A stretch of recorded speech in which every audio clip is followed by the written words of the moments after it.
Welcome, philosopher. Today, we're stepping into the ancient world to explore the metaphysics of Aristotle, one of the most influential thinkers in history. Don't worry if the word metaphysics sounds daunting. We're going to unpack it in a way that's clear, engaging, and maybe even a little fun. So let's get philosophical. Let's start with the basics. What is metaphysics? At its core, it's the branch of philosophy that asks, what is reality? It's about digging into the nature of existence, what things are, and how they relate to each other. Aristotle, this brilliant mind from ancient Greece, didn't just dabble in metaphysics, he practically invented it as a systematic way of thinking. His ideas are like the foundation stones of Western philosophy, and even today, they influence how we understand the world. Aristotle was a student of Plato, but he wasn't the kind of guy who just nodded along with his teacher. He had his own way of seeing things grounded in observation and logic. While Plato was all about eternal, perfect forms existing in some higher realm, Aristotle was more down to earth. He wanted to understand the world we actually live in, the messy, physical one we can see, touch, and smell. His metaphysics is about making sense of that world, not escaping it. So, let's dive into Aristotle's big question. What does it mean for something to exist? For Aristotle, everything that exists is a combination of two things: substance and form. Now, don't let those words scare you. They're simpler than they sound. Imagine a wooden table. The substance is the wood itself, the raw material. The form is what makes it a table, its shape, its function, the way it's put together. Without the wood, you've got no table. Without the form, you've just got a pile of wood. Together they make something real, something that exists in the world. This idea of substance and form is central to Aristotle's metaphysics. He called it hylomorphism, a fancy word, but it just means matter plus form. Everything around us, from trees to dogs to people, is a mix of matter and the specific form that makes it what it is. It's like a recipe. You need the ingredients, matter, and the instructions, form, to get the final dish. But Aristotle didn't stop there. He wanted to know why things exist the way they do. Why does a seed grow into an oak tree and not, say, a rose bush? His answer lies in what he called the four causes. This is one of his most brilliant ideas, and it's surprisingly straightforward once you break it down. The four causes are Aristotle's way of explaining why something is the way it is. Let's use that wooden table again as an example. First, there's the material cause, what the thing is made of. For the table, that's the wood. Simple enough. Second, there's the formal cause, the shape or structure that makes it what it is. For the table, it's the flat surface, the legs, the design that says, I'm a table, not a chair. Third, there's the efficient cause, the thing that brings it into being. That's the carpenter who saws, hammers, and glues the wood together. Finally, there's the final cause, the purpose or goal of the thing. For the table, it's to provide a surface for eating, working, or maybe even philosophizing.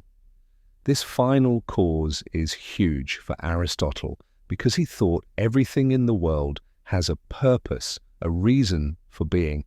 This idea of purpose, or telos as Aristotle called it, is where his metaphysics gets really exciting.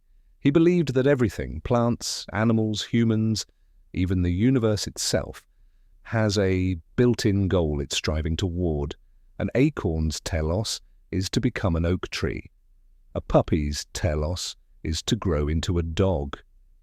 For humans, Aristotle thought our telos is to live a life of reason and virtue, to flourish by using our unique ability to think and make moral choices. This isn't just abstract philosophy, it's a way of seeing the world as full of meaning and direction. Now let's pause for a second and think about how different this is from how we often see the world today. In modern science, we tend to explain things in terms of physical laws, gravity, chemistry, biology. Purpose doesn't always come into it. If you ask a scientist why an acorn grows into an oak tree, they'll talk about DNA, sunlight, and soil nutrients.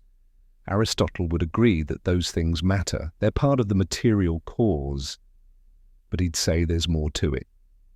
The acorn is meant to become an oak tree. It's got a kind of inner drive, a purpose that guides its growth. That's a perspective that can feel almost poetic compared to our modern, mechanical view of the universe. Let's take this a step further and talk about how Aristotle applied these ideas to the big picture, the cosmos itself.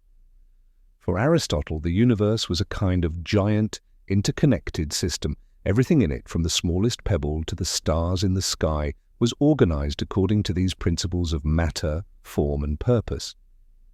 At the top of this cosmic hierarchy was what he called the unmoved mover. This is where Aristotle's metaphysics gets a bit mystical, but stick with me, it's worth it. The unmoved mover is Aristotle's way of explaining why the universe keeps moving, why everything is in motion.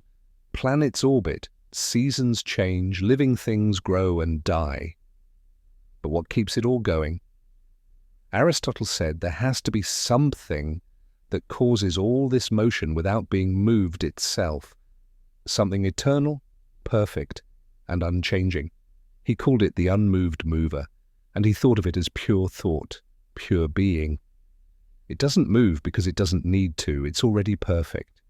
Everything else in the universe is drawn toward it, like moths to a flame, because it represents the ultimate purpose, the ultimate good.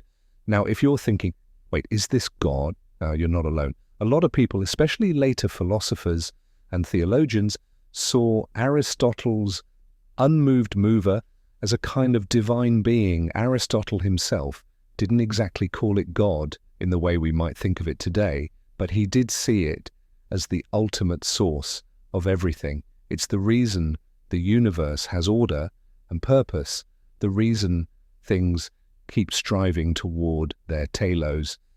Let's bring this back to something more grounded. What does Aristotle's metaphysics mean for us today?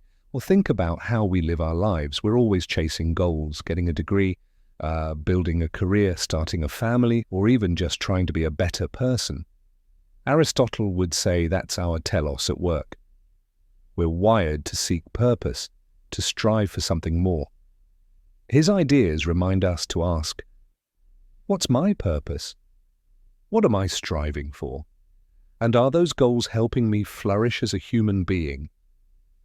At the same time, Aristotle's metaphysics challenges us to look at the world with fresh eyes. Next time you're out for a walk, look at a tree or a bird or even a rock.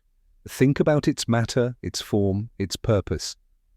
That tree isn't just a bunch of cells, it's a living thing with a telos, striving to grow and thrive.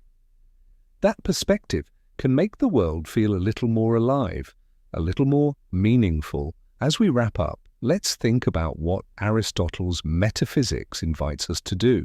It's an invitation to be curious, to ask big questions about what exists and why. It's a reminder that philosophy isn't just for dusty books or ivory towers, it's about understanding our place in the world. Whether you're pondering the purpose of a table, a tree, or your own life, Aristotle's ideas give you a framework to wrestle with those questions in a way that's both logical and deeply human. That's all for today. I hope Aristotle's metaphysics has sparked some curiosity in you, maybe even given you a new way to see the world. Next time we'll be diving into another big idea, so join us for more philosophical adventures. Until then, keep thinking, keep questioning, and keep exploring the big ideas that shape our lives. Thanks for listening.